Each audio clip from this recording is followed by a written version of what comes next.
ओम शांति। आज बाबा के 8-1-21 के महावाक्य हैं। सबसे पहले हम मुरली का सारांश सुनेंगे।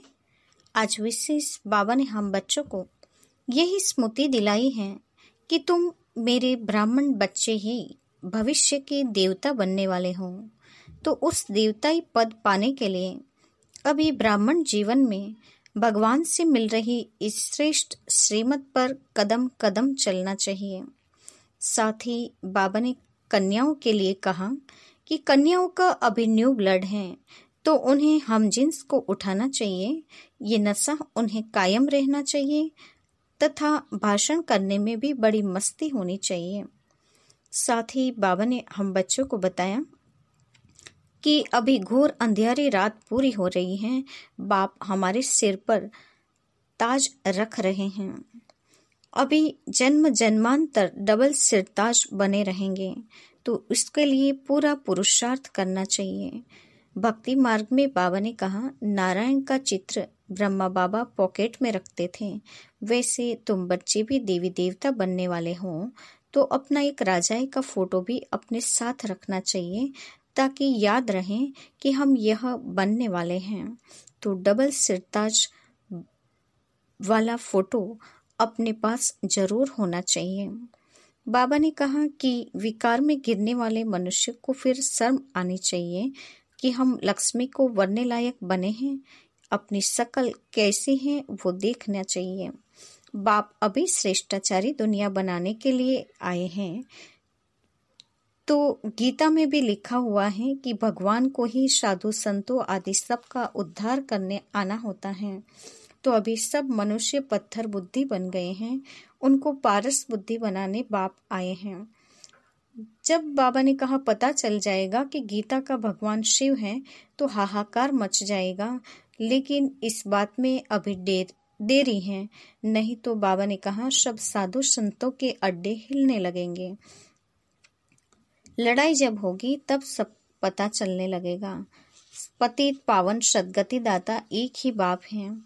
तुम बच्चों को साई राजाई मिल रही हैं।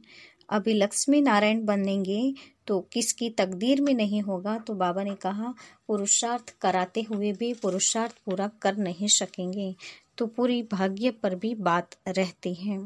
और रूहानी एक्सरसाइज और व्यर्थ संकल्पों से सेल्फ कंट्रोल या परहेज करके ही हम महीन बुद्धिमान फरिश्ता बन सकते हैं। श्रीमत पर एक्यूरेट चलने वाले बच्चे महान आत्मा कहलाते हैं। तो ये था आज की मुरली का सारांश।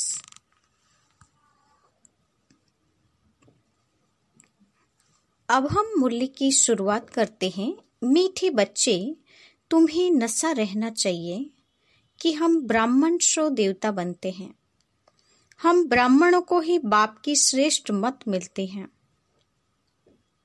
आज का प्रश्न, जिनका न्यू ब्लड है उन्हें कौन सा शौक और कौन सी मस्ती होनी चाहिए?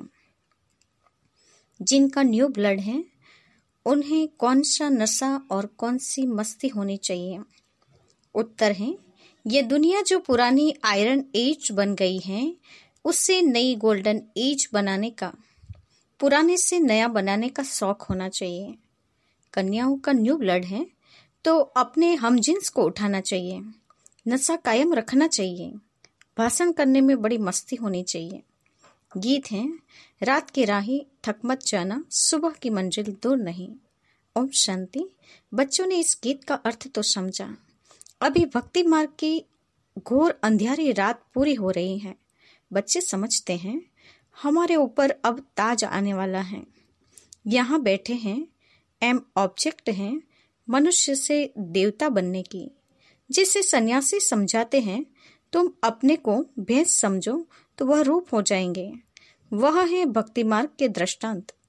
जैसे यह भी दृष्टांत है कि राम ने बंदरों की सेना ली। तुम यहाँ बैठे हो, जानते हो हम सो देवी देवता डबल सिरताज बनेंगे।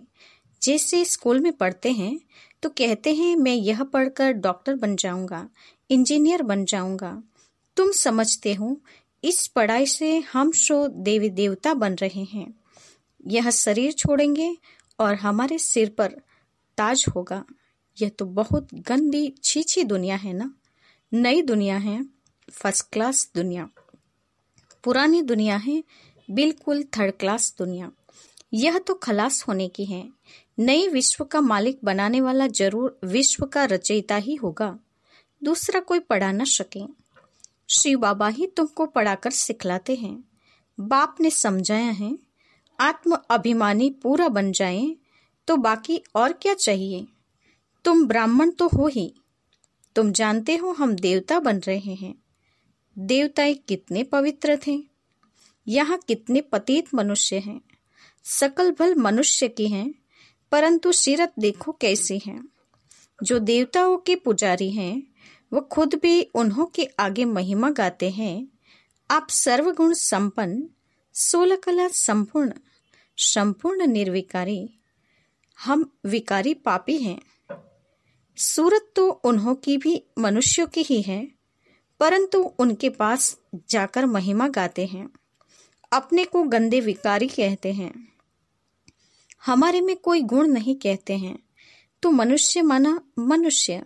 अभी तुम समझते हो, हम तो अभी चेंज होकर जाके देवता बनेंगे। कृष्ण की पूजा करते ही इसलिए हैं कि कृष्णपुरी में जाएं, परंतु यह पता नहीं है कि कब जाएंगे। भक्ति करते रहते हैं कि भगवान आकर भक्ति का फल देंगे। पहले तो तुमको यह निश्चय चाहिए कि हमको पढ़ाते कौन है। यह है श्री श्री शिव बाबा की मत। श्री बाबा तुम्हें श्रीमत दे रहे हैं। जिनको यह पता नहीं वह श्रेष्ठ बन कैसे सकते। इतने सब ब्राह्मण श्री श्री शिव बाबा की मत पर चलते हैं।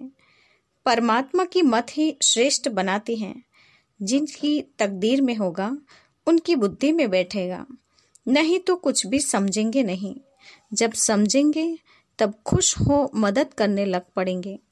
कहीं तो जानते नहीं हैं, उनको क्या पता यह कौन है, इसलिए बाबा कोई से मिलते भी नहीं हैं।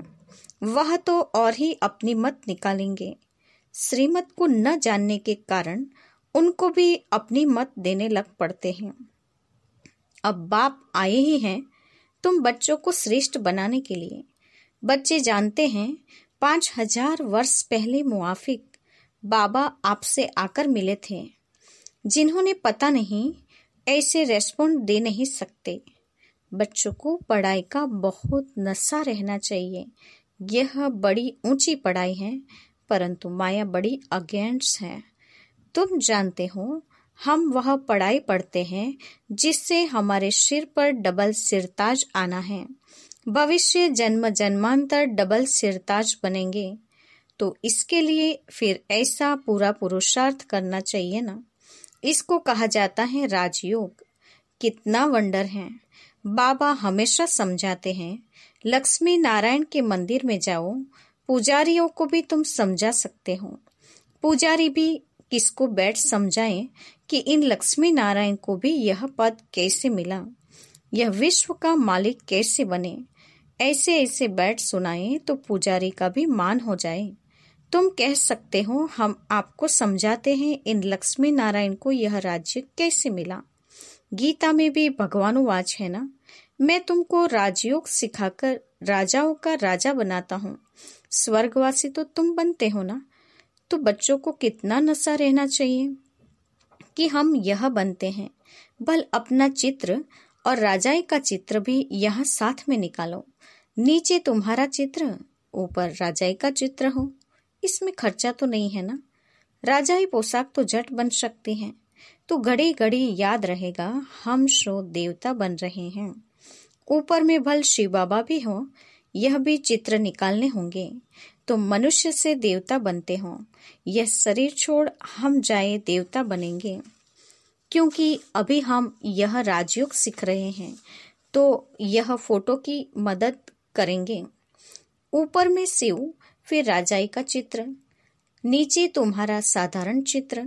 शिव बाबा ने राजयोग से हम शो देवता डबल सिरताज बन रहे हैं। चित्र रखा होगा, कोई भी पूछेंगे तो हम बतला सकेंगे कि हमको सिखलाने वाला यह शिव बाबा है। चित्र देखने से बच्चों को नशा चढ़ेगा भल दुकान में भी यह चित्र रख दो। भक्ति मार्ग में बाबा नारायण का चित्र रखता था, पॉकेट में ही रहता था। तुम भी अपना फोटो रख दो तो याद रहेगा हम सो देवी देवता बन रहे हैं। बाप को याद करने का उपाय ढूंढना चाहिए। बाप को भूल जाने से ही गिरते हैं। विकार में गिरेगा तो शर्म आएगी। अभी तो हम ये देवता बन नहीं सकेंगे, हार्ट फेल हो जाएंगे। अभी हम देवता कैसे बनेंगे? बाबा कहते हैं विकार में गिरने वाले का फोटो निकाल दो। बोलो तुम स्वर्ग में चलने लायक नहीं हो, तुम्हारा पासपोर्ट खलास। खुद भी फील करेंगे, अरे हम तो गिर गए, अब हम स्वर्ग में कैसे जाएंगे? जैसे नारद का मिसाल देते हैं, उनको कहा तुम अपनी शक्ल तो देखो। लक्ष्मी को वरने लायक हो तो शक्ल बंदर की दिखाई पड़ी तो मनुष्य को भी शर्म आएगी। हमारे में तो यह विकार है, फिर हम श्री नारायण को व श्री लक्ष्मी को कैसे वरेंगे? बाबा युक्तियां तो सब बतलाते हैं, परंतु कोई विश्वास भी रखे ना। विकार का नशा आता है तो समझते हैं इस हिसाब से हम राजाओं का राजा डबल सिरताज कैसे बनेंगे? पुरुषार्थ तो करना चाहिए ना। बाबा समझाते रहते हैं, ऐसे ऐसी युक्तियां रचो और सबको समझाते रहो। यह राजयोग की स्थापना हो रही है। अब विनाश सामने खड़ा है। दिन प्रतिदिन तूफान जोर होता जाता है। बॉम्ब्स आदि भी तैयार हो रहे हैं। तुम यह पढ़ाई पढ़ते ही हो भविष्य उच्च पद पाने के लिए। तुम एक ही बार पतित से पावन बनते हो। मनुष्य समझते थोड़े ही हैं कि हम नरकवासी हैं, क्योंकि पत्थर बुद्धि है। अभी तुम पत्थर बुद्धि से पारस बुद्धि बन रहे हो। तकदीर में होगा तो झट समझेगा, नहीं तो तुम कितना भी माथा मारो बुद्धि में बैठेगा नहीं। बाप को ही नहीं जानते तो नास्तिक हैं, अर्थात न धनी के तो धन का बनाना चाहिए ना। जबकि श्री बाबा के बच्चे हैं। यहाँ जिनको ज्ञान है वह अपने बच्चों को विकारों से बचाते रहेंगे। अज्ञानी लोग तो अपने मुवाफिक बच्चों को भी फंसाते रहेंगे। तुम जानते हो यह विकार से बचाया जाता है। कन्याओं को तो पहले बचाना चाहिए। माँ बाप जैसे कि बच्चे को विकार में धक्का देते हैं। तुम जानते हो यह भ्रष्टाचारी दुनिया है।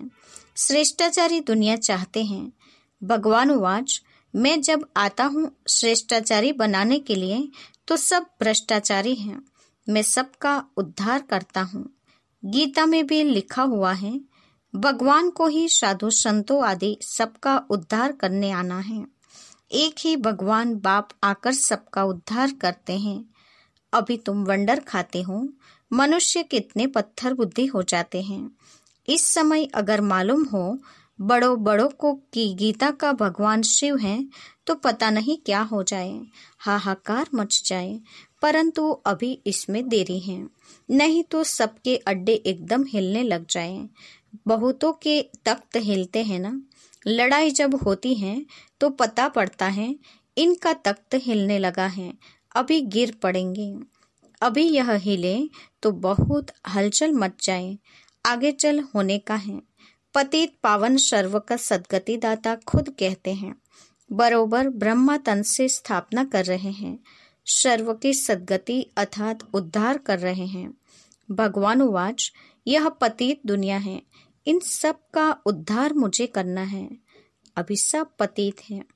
पतित फिर किसको पावन कैसे बनाएंगे? पहले तो खुद पावन बने, फिर फॉलोअर्स को बनाएं। भाषण करने में बड़ी मस्ती चाहिए। कन्याओं का न्यू ब्लड है, तुम पुराने से नया बन रहे हो ना। तो तुम्हारी आत्मा जो पुरानी आयरन एज बन गई है, अब नई गोल्डन एज बनती है। खाद निकलती जाती है। तो बच्चों को बड़ा शौक चाहिए। नशा कायम रहना चाहिए। अपने हमजिन्स को उठाना चाहिए। गाया भी जाता है गुरु माता। माता गुरु कब होती है सो भी अभी तुम जानते हो। जगत अम्बा ही फिर राजेश्वरी बनती है। फिर वहां कोई गुरु रहता ही नहीं। गुरु का सिलसिला अभी चलता है। माताओं पर बाप आकर ज्ञान अमृत का कलश रखते हैं। शुरू से ऐसे होता है। सेंटर्स के लिए भी कहते हैं ब्रह्मा कुमारी चाहिए। बाबा तो कहते हैं आप ही चलाओ। हिम्मत नहीं है। कहते नहीं बाबा टीचर चाहिए, यह भी ठीक है, मान देते हैं। आजकल दुनिया में एक दो को मान भी लंगड़ा देते हैं। आज प्राइम मिनिस्टर हैं, कल उनको उड़ा देते हैं। स्थायी सुख किसको मिलता नहीं। इस समय तुम बच्चों को स्थायी राज्य भाग्य मिल रहा है। तुमको बाबा कितने प्रकार से समझाते हैं। अपने को सदैव हर्षित रखने के लिए बहुत अच्छी अच्छी युक्तियां बतलाते हैं। शुभ भावना रखनी है। ओहो, हम यह लक्ष्मी नारायण बनते हैं, फिर अगर किसकी तकदीर में नहीं तो तदबीर क्या करें। बाबा तदबीर तो बतलाते हैं ना। तदबीर व्यर्थ नहीं जाती हैं, यह तो सदा सफल होती हैं। राजधानी स्थापन हो ही जाएगी। विनाश भी महाभारत लड़ाई द्वारा होना है। आगे चल तुम जो भरो तो यह सब आएंगे। अभी नहीं समझेंगे फिर तो उन्हों की राजाई उड़ जाए। कितने ढेर गुरु लोग हैं, ऐसा कोई मनुष्य नहीं जो किसी गुरु का फॉलोअर न हो। यहाँ तुम्हें एक सद्गुरु मिला है, सदगति देने वाला। चित्र बड़े अच्छे हैं। यह है सदगति अर्थात सुखधाम, यह है मुक्तिधाम। बुद्धि भी कहती है हम सब आत्माएं निर्वाण धाम में रहते हैं, जहाँ से फिर टॉकी में आते हैं। वहाँ के रहवासी हैं। यह खेल ही भारत पर बना हुआ है। शिव जयंती भी यहाँ मनाते हैं। बाप कहते हैं मैं आया हूँ, कल्प के बाद फिर आऊंगा। हर 5000 वर्ष बाद बाप के आते ही पैराडाइज बन जाता है। कहते भी हैं क्राइस्ट से इतने वर्ष पहले पैराडाइज था, स्वर्ग था। अभी नहीं है, फिर होना है। तो जरूर नरकवासियों का विनाश और स्वर्गवासियों की स्थापना चाहिए। सो तुम स्वर्गवासी बन रहे हो, नरकवासी सब विनाश हो जाएंगे। वह तो समझते हैं अर्जुन इतने लाखों वर्ष पड़े हैं। बच्चे बड़े हों शादी कराएं, तुम थोड़े ही ऐसा कहेंगे। अगर बच्चा राय पर नहीं चलता है तो फिर श्रीमत लेनी पड़े कि स्वर्गवासी नहीं बनते हैं तो क्या करें। बाप कहते हैं अगर आज्ञाकारी नहीं है तो जाने दो, इसमें पक्की नष्टोमोहा अवस्था चाहिए। अच्छा, मीठे मीठे सिकिलते बच्चों के प्रति माता पिता बाप दादा का याद प्यार और नमस्ते। हम बच्चों की ओर से भी बाप दादा को याद प्यार और नमस्ते। पूरी मुरली का धारणा युक्त मुख्य सार। पहली पॉइंट, श्री श्री शिव बाबा की श्रेष्ठ मत पर चलकर स्वयं को श्रेष्ठ बनाना है। श्रीमत में मन मत मिक्स नहीं करने हैं। ईश्वरीय पढ़ाई के नशे में रहना है। दूसरी पॉइंट, अपने हमजिन्स के कल्याण की युक्तियां रचनी हैं। सबके प्रति सद्भावना रखते हुए एक दो को सच्चा मान देना है, लंगड़ा मान नहीं। आज का वरदान है रूहानी एक्सरसाइज और सेल्फ कंट्रोल द्वारा महीनता का अनुभव करने वाले फरिश्ता भव। रूहानी एक्सरसाइज और सेल्फ कंट्रोल द्वारा महीनता का अनुभव करने वाले फरिश्ता भव। वरदान का स्पष्टीकरण है बुद्धि की महीनता व हल्कापन ब्राह्मण जीवन की पर्सनैलिटी है। महीनता ही महानता है, लेकिन इसके लिए रोज अमृत वेले अशरीरीपन की रूहानी एक्सरसाइज करो और व्यर्थ संकल्पों के भोजन की परहेज रखो। परहेज के लिए सेल्फ कंट्रोल हो। जिस समय जो संकल्प रूपी भोजन स्वीकार करना हो उस समय वही स्वीकार करो। व्यर्थ संकल्प का एक्स्ट्रा भोजन नहीं करो, तब महीन बुद्धि बन फरिश्ता स्वरूप के लक्ष्य को प्राप्त कर सकेंगे। आज का स्लोगन है महान आत्मा वह है जो हर संकल्प हर कदम श्रीमत पर एक्यूरेट चलते हैं। महान आत्मा वह है जो हर सेकंड हर कदम श्रीमत पर एक्यूरेट चलते हैं। आज के मुख्य पॉइंट्स हैं। आज विशेष बाबा ने हम बच्चों को यही स्मृति दिलाई है कि तुम ब्राह्मण बच्चे ही देवता बनने वाले हो। तो ब्राह्मणों को अभी श्रेष्ठ मत पर चलना चाहिए। इसी श्रेष्ठ मत से तुम देवता बन सकते हो। न्यू ब्लड की बात आज बाबा ने बताई कि न्यू ब्लड वाले बच्चों को कौन सा शौक होना चाहिए। तो पुराने से नया दुनिया जो बनानी है उसको गोल्डन एज दुनिया बनाने में हमें पूरा सहयोग देना चाहिए। हम जिन्स को उठाना चाहिए और भाषण करने में मस्ती चढ़े रहने चाहिए। श्री बाबा अभी हमको पढ़ाकर देवी देवता बनाते हैं। आत्म अभिमानी पूरा बन जाएंगे तो बाबा ने कहा और कुछ काम बाकी नहीं रहता है। बाप अभी विश्व का मालिक हम बच्चों को पढ़ाई से बना रहे हैं। बच्चों को नशा रहना चाहिए कि हम राजाओं का राजा बन रहे हैं। साथ ही बाबा ने कहा तुम्हें आयरन एज से नई गोल्डन एज बना रहे हैं, इस बात का नशा कायम रखना है। माताओं को बाप आकर अभी ज्ञान अमृत पिलाते हैं तो माताओं को भी सेवा करनी चाहिए। बाप अभी सदैव हर्षित रहने के लिए अच्छी अच्छी युक्तियां हम बच्चों को बतलाते रहते हैं। साथ ही बाबा ने कहा कि तुम बच्चों को श्रीमत लेनी चाहिए। स्वर्गवासी बनने के लिए बाप की आज्ञा पर चलना चाहिए। सबके प्रति शुभभावना रखते हुए सच्चा मान देना चाहिए, लंगड़ा मान नहीं। और रूहानी एक्सरसाइज और व्यर्थ भोजन के सेल्फ कंट्रोल से महीन बुद्धि बनकर फरिश्ता स्वरूप बन सकते हैं। महान आत्माओं का बाबा ने कहा हर सेकंड हर कदम श्रीमत अनुसार एक्यूरेट होता है। ओम शांति।